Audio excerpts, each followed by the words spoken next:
자본주의라든지 시장경제에서 가장 중요한 거, 우리가 실생활에 살면서 돈을 벌고 쓰고 저축을 하고 이름에 있어서 가장 중요하다고 생각하는 게 제 기준에서는 현금 흐름이거든요. 돈이 어디서 수입이 발생을 하고 지출을 하고 그런 부분에 대해서 제가 하고 있는 거 통해서 실전적으로 설명을 해드리는 시간을 갖도록 하겠습니다. 아마 굉장히 소중한 자료나 영상이 될 거예요. 유튜브를 하시는 분들이 경제 강의를 많이 하고 봤는데 솔직히 실망스러운 감이 많아요. 실전적으로 조금 비하하겠습니다. 아무것도 모르는 사람이 그냥 이론적으로만 설명하는 경우가 굉장히 많아요. 이거 제가 일단 화면 하나 보여드릴게요. 실장님 조금 확대해 주세요. 저번에 제가 주식 강의하고 이랬는데 금장사하는 사람이 무슨 주식 강의를 하느냐 얘기하는 경우도 있는데 이게 제 얼굴인데 2010년도에 지금보다 더 늙었나요? 참 촌스러웠습니다. 2010년도에 동부정부 사장님이고 동부정권 실전투자 최강전 보이죠? 루키리그 우승 상금 1,500만원. 이 당시에 리그가 두 개가 있었어요. 루키리그는 500만원짜리 계좌하는 거고 그 다음에 큰 계좌가 5천만원짜리 계좌했는데 제가 큰 계좌를 운영했을 때 3위였어요. 3위. 계좌를 두 개를 운영을 했죠. 게임을 할 때. 작은 계좌를 운영한 거 1위. 중복 수상은 안 된대요. 그래서 뭐 받을래 이렇게 해가지고 1위가 좋으니까 그냥 1위를 받았어요. 이런 걸 보여줘야지 사람들이 주목을 하고 이렇게 하나요. 현금 흐름표 보여드릴게요. 캐시플로우. 지금 대한민국 사회에서 자본주의 사회에서 누구나 돈을 벌고 돈을 쓰고 다 하잖아요. 근데 가장 중요한 게 캐시플로우, 현금 흐름이에요. 제가 평소에 쓰고 있는 걸로 해가지고 나머지 내용은 다 지우고 약식으로 한번 만들어 본 거예요. 전체적으로 보면은 월별로 가는 거예요. 2018년 10월 30일,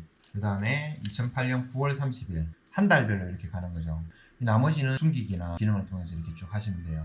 9월 달에 비해서 10월 달에 각 항목별로 자산이 얼마나 증가를 했는지 줄었는지 그걸 나타내는 거예요. 이게 가상입니다. 그 다음에 2018년도 목표를 세워놓은 거예요. 구체적인 항목별로 가면은 보험 누구나 들잖아요. 보험 이것도 자산이에요. 예금 항목이 있고 정권, 주식을 하시는 분들, 그 다음에 채권 하시는 분들 있죠. 그 다음에 부동산, 현물, 사채, 돈을 빌려주든지 빌려주든지 그렇게 개인 간의 거래 있잖아요. 그런 거 하실 때고 요거는 지급 잔금돼 있는데 제가 회사로 들어갔다 나왔다 하는 분들을 말하는 거예요. 투자 유치, 그다음에 기업 가치, 그다음에 골드나라 뭐 저희들이 보유한 거, 내부 현황, 가맹점 수익 있는데 제가 보는 건 이렇고요. 여러분들이 보시는 거에 따라서 항목을 편한 대로 하시면 돼요. 보험, 예금, 정권, 부동산, 현물 그 다음에 이런 거는 아마 다 가지고 있을 거예요. 금을 포트폴리오 넣는다면 금도 있을 거고 그런 식으로 항목을 하시면 되고요. 그 다음에 이 엑셀의 시트에서 구체적으로 들어가면은 보험 항목에 뭐가 있다 이런 식으로 작성을 한번 해보시면 돼요. 나머지는 다 지웠는데요. 간단하게 예를 들면은 제가 종신보험 하나 들어가는 게 있어요. 저도 있을 거고 가족 있는 분들은 또 와이프 앞으로 들어가는 보험이 있을 거고 그 다음에 애기들 있으면 애기들 보험 들어가는 게 있을 거예요. 그 다음에 회사가 있는 사람들은 회사가 있는 거고 저는 이렇게 정리를 해요. 정리하는 거는 엑셀은 이럴 때 쓰라고 만들어 놓은 거예요. 자유자재로 해가지고 자기가 편한 대로 보기 쉽게 하면 돼요. 예를 들어서 AIA 종신에 16만 4,810원씩 들어가고 있다. 그게 지금 184일째다. 15년 동안 넣고 있는 거. 그래서 이게 항목이 뭐 이거다. 들어가는 게 있고 이렇게 쭉 들어가고 보면은 총 금액이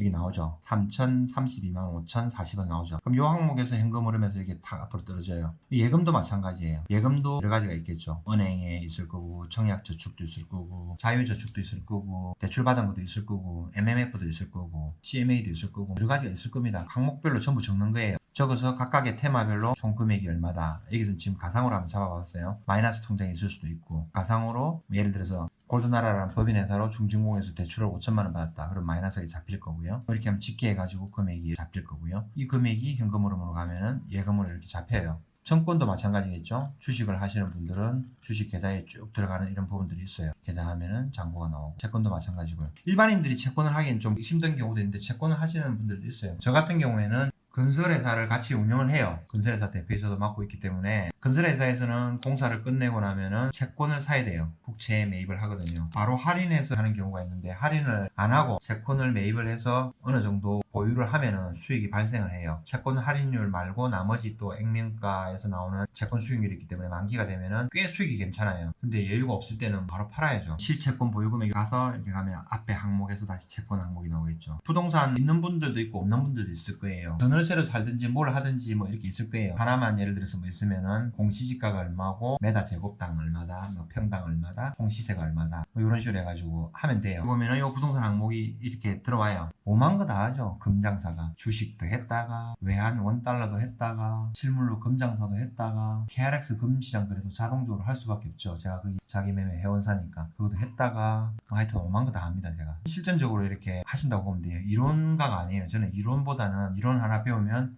대충 파악해보고 실전으로 들이대는 스타일이에요. 그래서 이게 뜨거우면 뜨거운지 달면 단지 맛을 봐야 되는 스타일이라서 해가면서 하는 스타일이에요. 이리저리 재고 못하는 것보다는 훨씬 나아요. 행동을 하는 스타일이고 이렇게 항목이 보면 부동산 이렇게 항목이 나올 겁니다. 현물 보시면 되고 현물 이거는 제가 가지고 있는 차라든지 직기들 이렇게 그냥 장난삼아 한번 넣어본 거예요. 심한 경우에는 OK 캐시백까지 정립되는 게 있었는데 예를 들어서 샘플링 해놓은 거예요. 제 게 아니고요. 이게 항목이 현물에서 이렇게 들어오는 거예요. 예를 들어서 현물이 있다 그러면은 이게 나왔다. 뭐 1억 6,200이 있다 그러면은 이렇게 나오겠죠. 나오고 예를 들어서 부동산에서 가면은 예를 들어서 이렇게 있다. 이렇게 하시면 되는 거예요. 20억이 넘었네요. 이제 사채 항목에서는 개인적으로 친구들 간에 주고 받든지 아니면 부모님한테 빌렸든지 어떤 잔금 있잖아요. 언제 빌렸다, 원금이 얼마다, 이자를 얼마 주기로 했다 하는 거 이런 걸 갖다가 쭉 표기를 해야 돼요. 빌렸으면 상환하는 목표를 세워가지고 이렇게 쭉쭉 해야 돼요. 지급 잔금 이건 제가 회사하고 주고받는 거예요. 그 다음에 투자 유치 누구를 통해서 얼마를 했다 하는 거 이건 적으면 되겠죠. 몇 년 몇 월 며칠에 누구로부터 얼마를 빌렸다. 이율은 얼마를 하겠다. 비율은 뭐 전체적으로 하겠다. 자기가 한테 맞게 편안하게 적으면 돼요.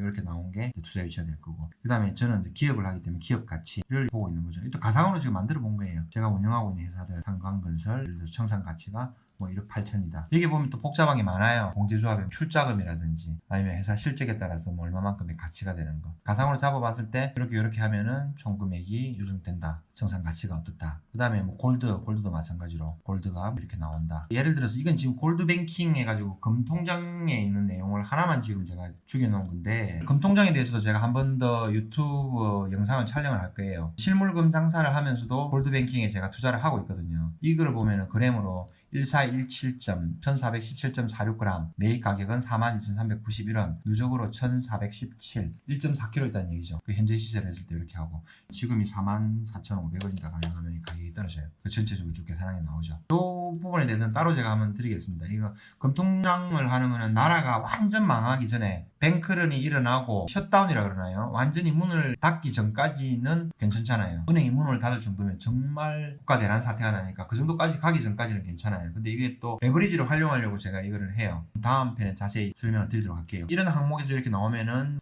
누적 금량이 나오고 그람당 총 금액이 나오고 시세대로 이제 바꿔서 적용을 시키면 되겠죠. 골드나라 부에 이제 저희들이 가지고 있는 실물금들 있잖아요. 이건 뭐 지금 다 죽였어요. 예를 들어서 창원점에서 재고 조사를 하고 진해점에서 있고 이렇게 계산을 하면은 나오는 게 있어요. 어쨌든 자기 자산의 흐름을 한눈에 파악을 하는 거예요. 저희들이 금 매입도 하고 금도 팔고 이러는데 그리고 여기 총 금액이 28억 6,300 이렇게 나왔다. 이 제 거 아니에요. 착각하지 마세요.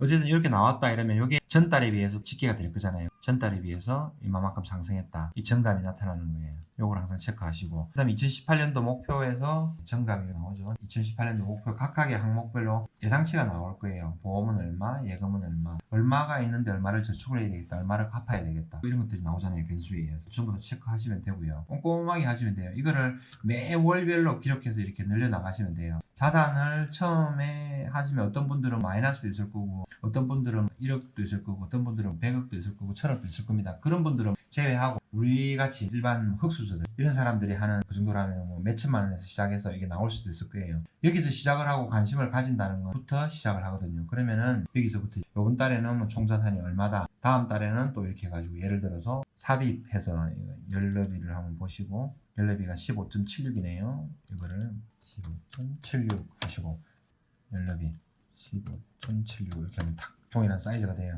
그러면 이걸 2018년 예를 들어서 11-30일까지 있죠. 이번 달은 그죠? 이렇게 해가지고 뭐 하든지 그럼 이 항목들에 대해서는 또 이렇게 그대로 두고 또 다음 달에는 또 링크가 되게 다 걸어놓으면 돼요. 그러면 전달에 비해서 이번 달에 얼마만큼 상승을 했다 줄었다 이런 거를 알 수가 있을 거예요.